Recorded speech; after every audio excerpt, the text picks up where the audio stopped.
Okay, I filmed yesterday, but then I immediately stopped because I felt very sick. And so I promptly drank my chicken noodle soup and then I went to bed. But it was really good. It was from Littleton's.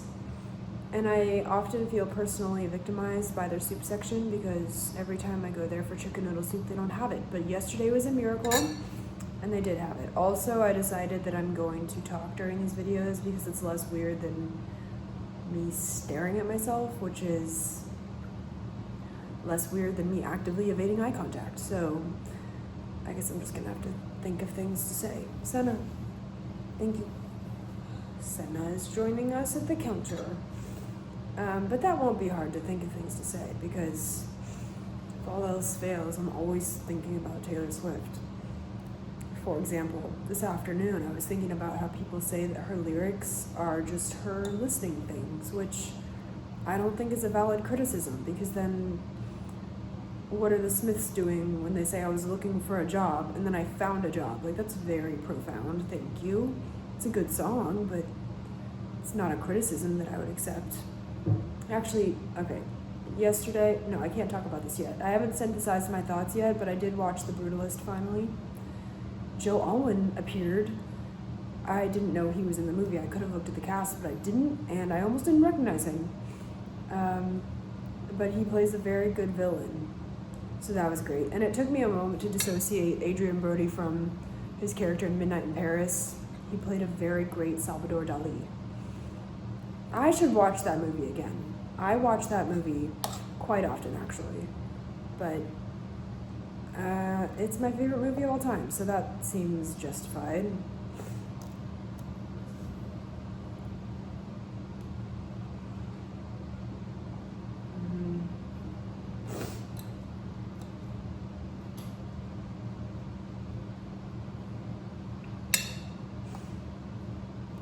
The salmon doesn't look very beautiful.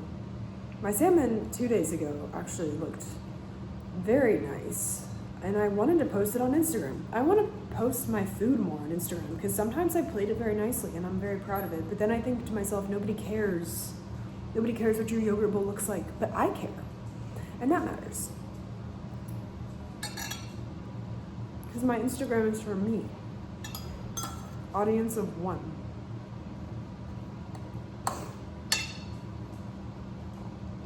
But then, like, why don't I do it? Because then I think, oh, maybe I should just do it on TikTok. Because for some reason I feel less visible on TikTok than on Instagram, which doesn't make a whole lot of sense. Except for the people on TikTok, I'm less likely to know interpersonally, perhaps.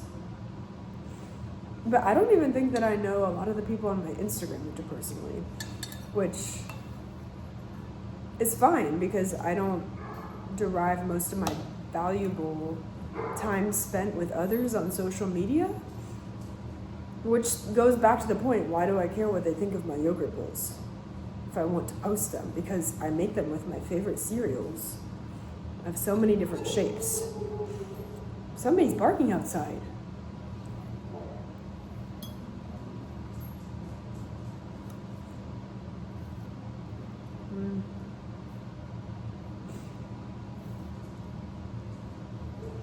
This morning, when I was swimming, they put up a sign in front of my lane that said reserved for a program. Am I the program? No. And so I asked the lifeguard, I said, Mrs. Lifeguard, is there supposed to be something happening? Do I need to move? And then she said yes, but the program showed up and it was an aerobics class.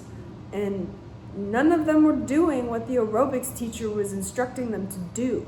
And I get that as a society, we've encouraged creative thinking and thinking outside of the box and individuality, all great things. But I think we need to relegate that concept back down to maybe we know how to listen so that we all look really cool when we do our aerobics dancing routines or whatever they were doing. Oh, I wish I remembered the name of that class. Zumba, that's what it is. It's Aqua Zumba. And it's probably really fun when you're following what you're supposed to do. I don't know. I think that's actually more of just a respect thing. That's why that bothered me so much. Because as the instructor, you create these special routines with choreography, and then nobody does them. And that seems mean. I don't know.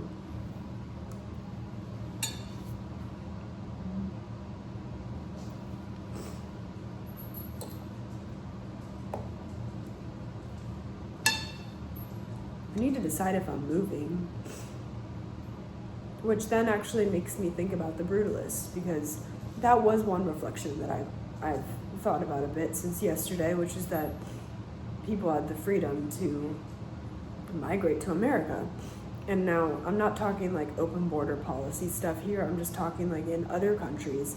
Within your own country, you have to ask permission if you can move to another part of the same country that you live in, which is something that I definitely take for granted all the time, because I'm looking at lots of states to go and have some character development in, but that's not a freedom that everybody gets to have. And now I'll end this polemic about American freedom, because I think that people hear a lot about that.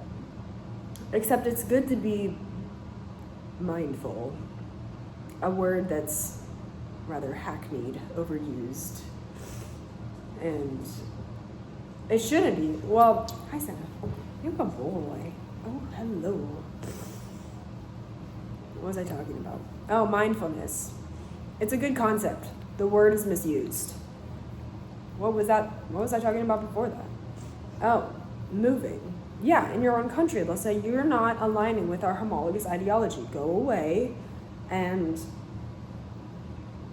we're very fortunate in America that that is not such the case, in parentheses, yet. You're very affectionate today. Oh my goodness.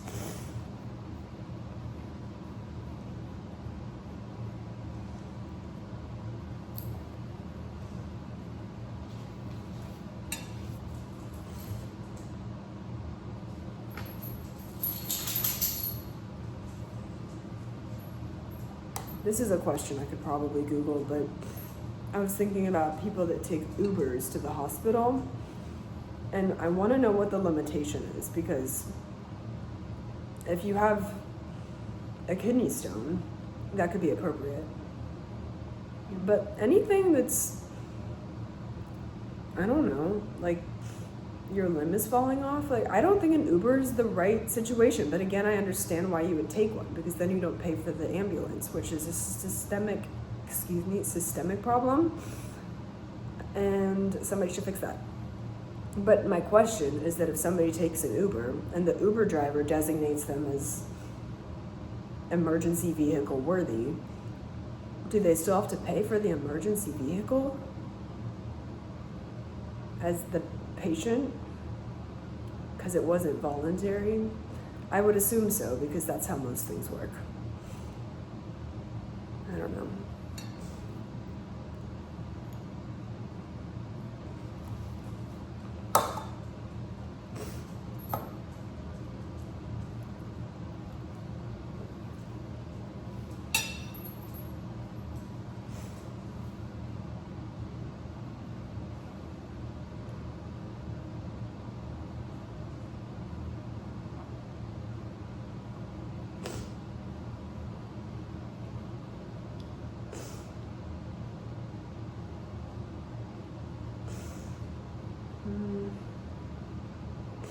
Now I'm just thinking more about my middle school friendships, because that's an example of people that we follow each other on social media, but we're not in each other's lives anymore. And it's because of old time's sake, which is a lovely sentiment, but can be kind of deterring. Senna, why are you licking the wall?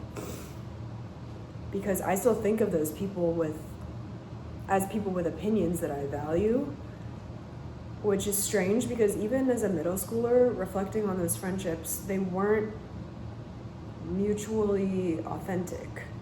Another word that is often overused, authentic, but it has significance, because whether one of us was trying to attract attention through tangible means, like, well, that's another thing that I was thinking about today. I was gonna say branded backpacks, because there was the one brand that made you very cool.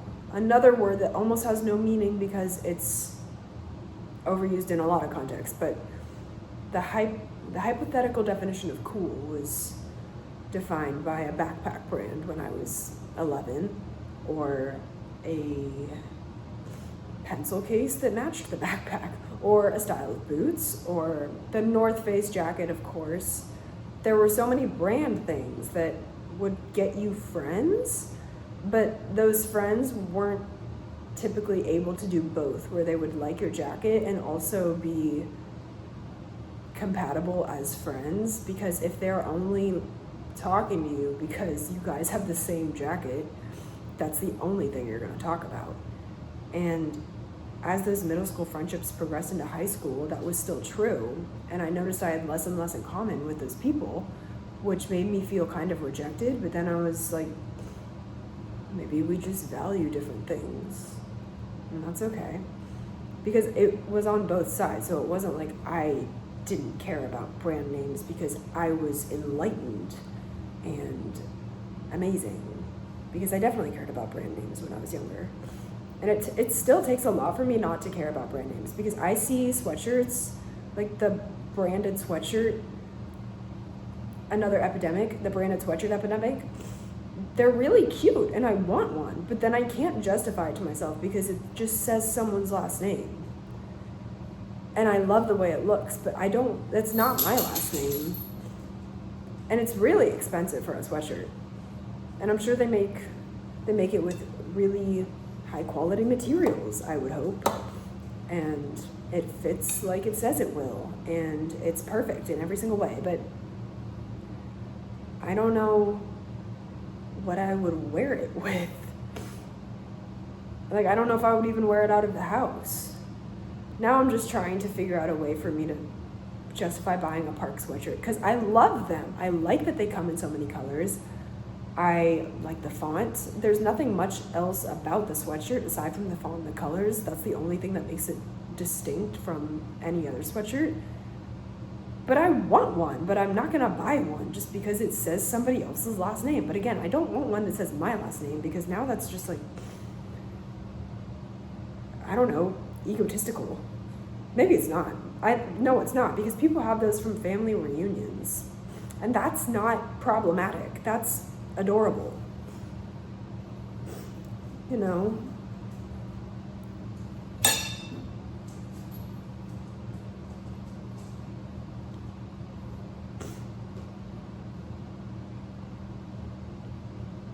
Okay.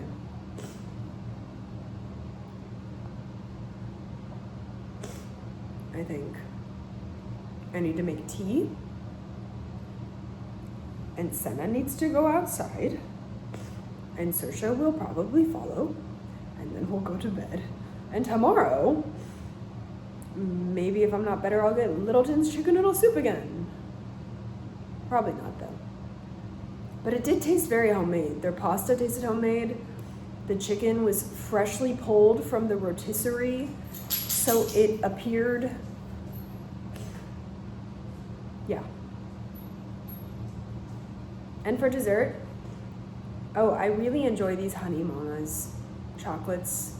Well, it's a chocolate block. It doesn't look like a chocolate bar, so I can't call it that, but it's a square.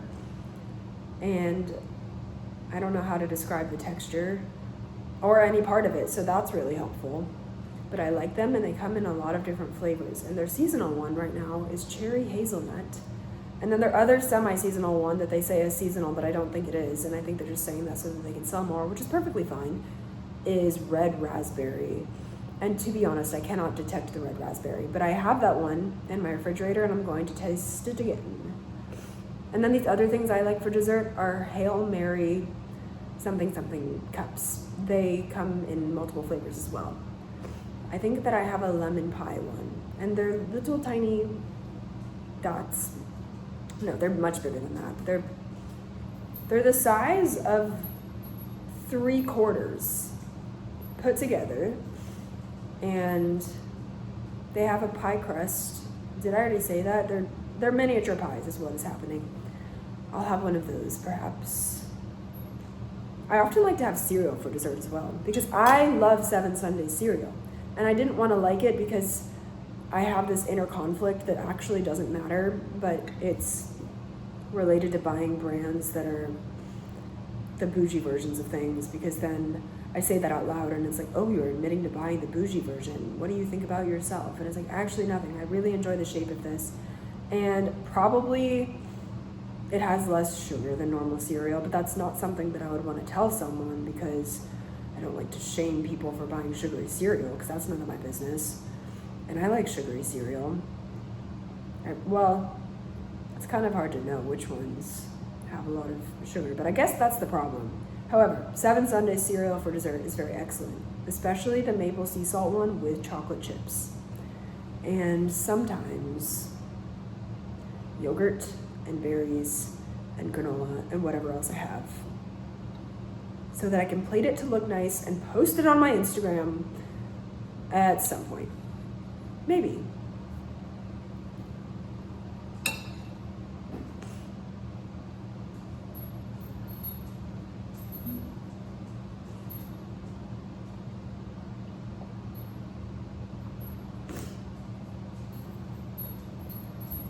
The color of this sweatshirt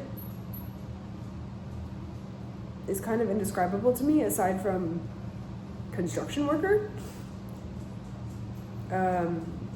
I like the color of this sweatshirt. That's not derogatory at all. But it looks like I've been doing things outdoors, and I have not. Like potentially driving a combine and herding cattle. I have not been doing that. Senna has been doing that. That is his designated role in society. But because he doesn't have a cow here at home, buddy, come here. He herds Saoirse. Saoirse is his cow. Did you just burp? Okay. Time to go outside now.